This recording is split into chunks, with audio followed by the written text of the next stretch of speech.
Hello, it's me, Vicky, again. And good morning, or good afternoon, or good evening, depends which part of the world you're watching from. Let me know in comments where you are, because it's always interesting for me to know who's watching from which part of the world. Okay, so in today's video, we're going to look at some idioms. These are all English idioms that use animals. So idioms are very useful for making you sound like a native. Okay, so number one. Our first idiom is when we talk about, or don't talk about, the elephant in the room. The elephant in the room is the thing that everybody should be talking about, but nobody's talking about. So it's like this big thing, like an elephant in the room, but everyone's ignoring it and pretending it doesn't exist. That in English we call the elephant in the room. So an example sentence might be to say, the elephant in the room was that, what could be something we didn't want to talk about? Oh, the elephant in the room was that actually our relationship was finished. Yeah, this is the elephant in the room. This is the thing that everybody knows, but nobody wants to talk about. So that's using the word elephant, the animal elephant. So number two is a one-trick pony. Now, someone who's a one-trick pony is someone who does one thing very good or very well, but then never does anything good again. So, maybe somebody comes to your house to do some work for you and it's really good. So maybe you ask them to do something else because you liked what they did the first time. But that's rubbish. That means that person is a one-trick pony. They can only do one thing well, everything else is not good. Okay, number three, we have the lion's share. If you have the lion's share of something, or you want the lion's share of something, that's the biggest part of something. I offered to give him half the house. Imagine in a divorce settlement. I offered to give him or her half the house, but no, they wanted the lion's share. They wanted the most. Okay, another one, number four. Hold your horses.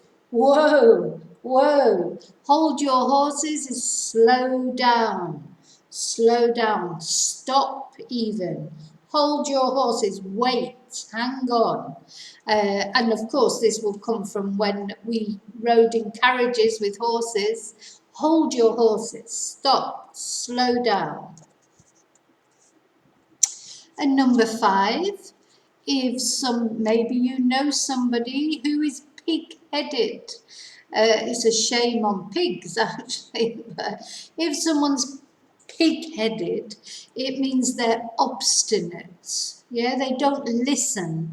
They just do what they want to do. They don't take advice. They don't listen to anybody else. They are pig-headed. I'm sure you know somebody who is pig-headed.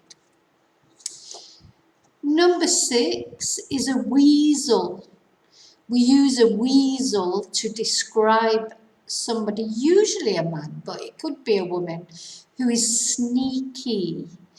Someone's a right little weasel. You can't trust them.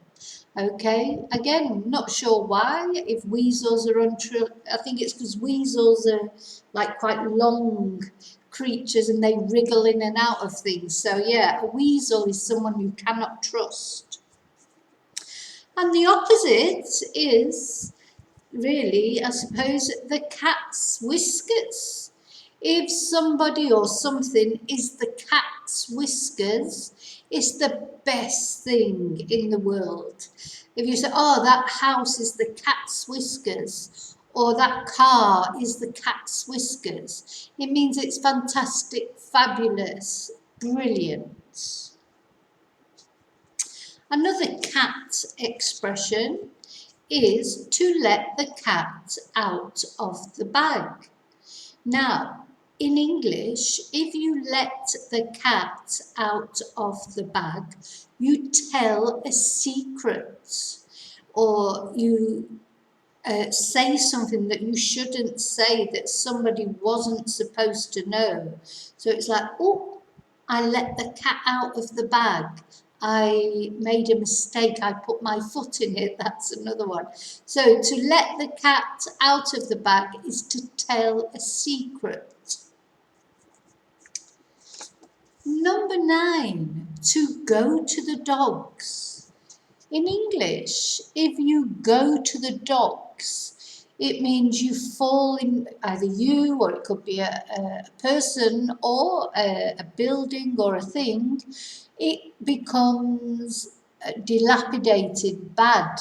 Something goes to the dogs, it means it's not as good as it used to be. Like you might say, oh, that restaurant has really gone to the dogs. You know, it used to be a good restaurant, but now it isn't. Another one with dogs. Okay, number 10, let sleeping dogs lie. So, in other words, don't bring up bad things from the past. Let sleeping dogs lie. Don't talk about things that happened in the past. Just concentrate on the present and not worry about problems from the past. Okay, number 11, a wild goose chase. This is quite a strange one, really. But if you go on a wild goose chase, or if someone normally sends you on a wild goose chase, it's like they give you false information. So you go, oh, it was a wild goose chase, like you're going round and round in circles with the wrong information, never getting anywhere, and you never find out what you want to find out. Number 12, to go cold turkey.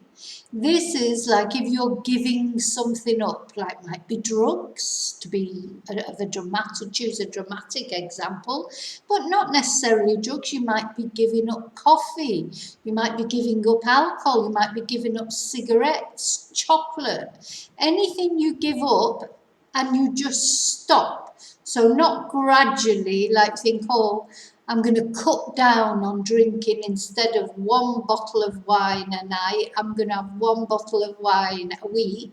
No, when you go cold turkey, you stop altogether, instantly, stop. You go cold turkey, you stop doing something. And number 13, watch like a hawk. You watch someone like a hawk. A hawk is a bird of prey. You know, a hawk is a bird with very good eyesight that can look for mice and things on the ground from up in the air. And if you can watch like a hawk, it means you watch very closely. It's like, I'm watching you. Number 14, a fish out of water.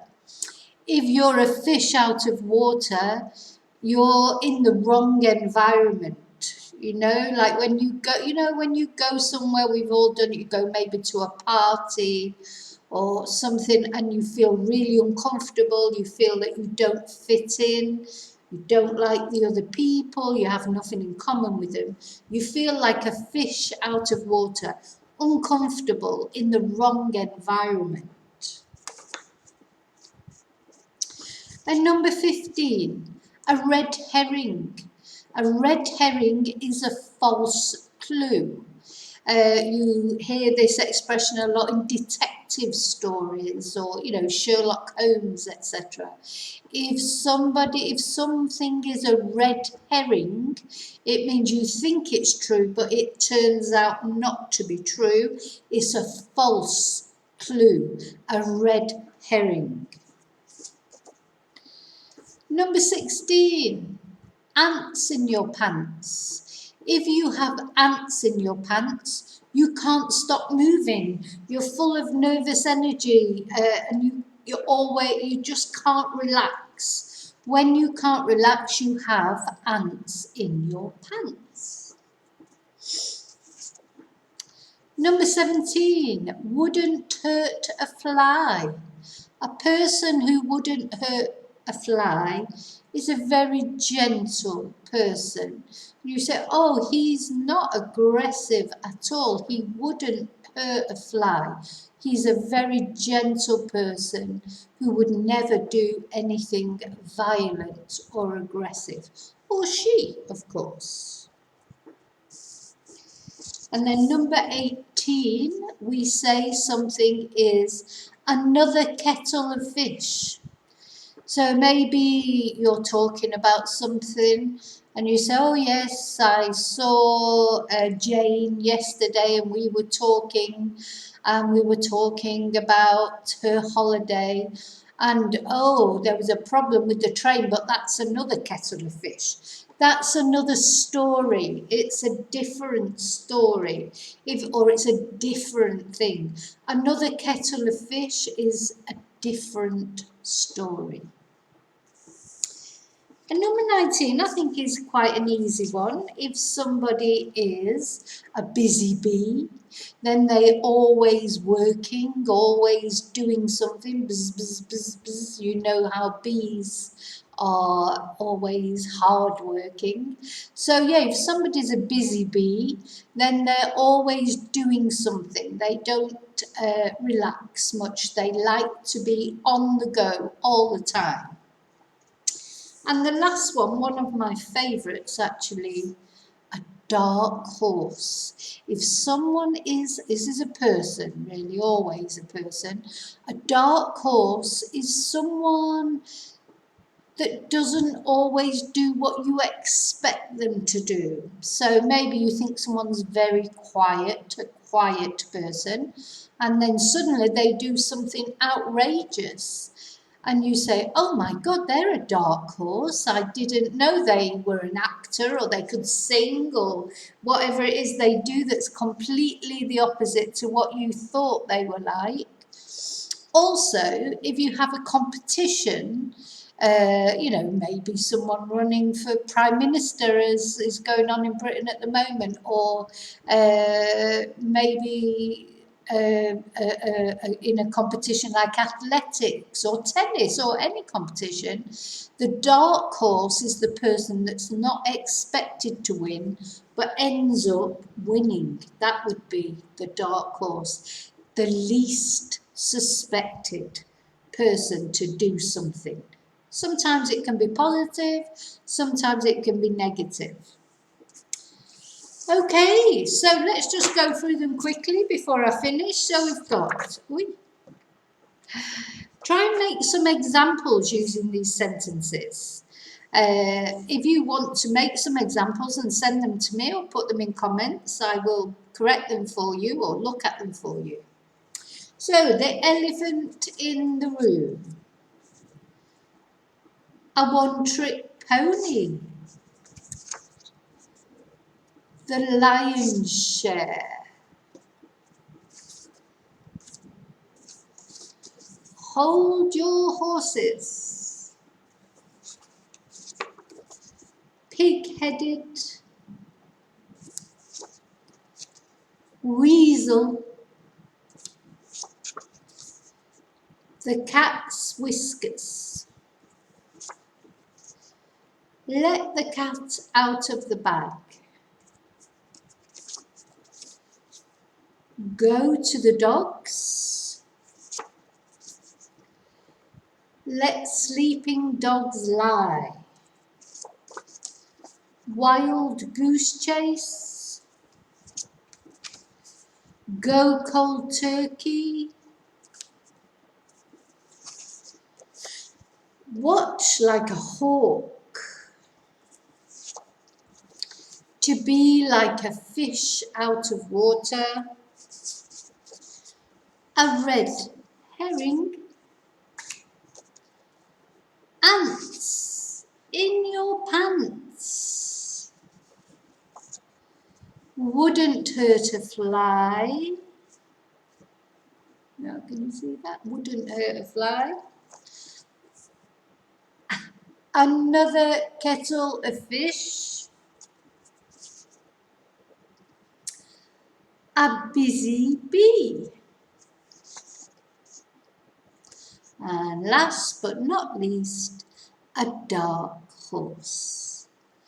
Are you a dark horse? Okay, that's it. That's it for this video. Thank you so much for watching.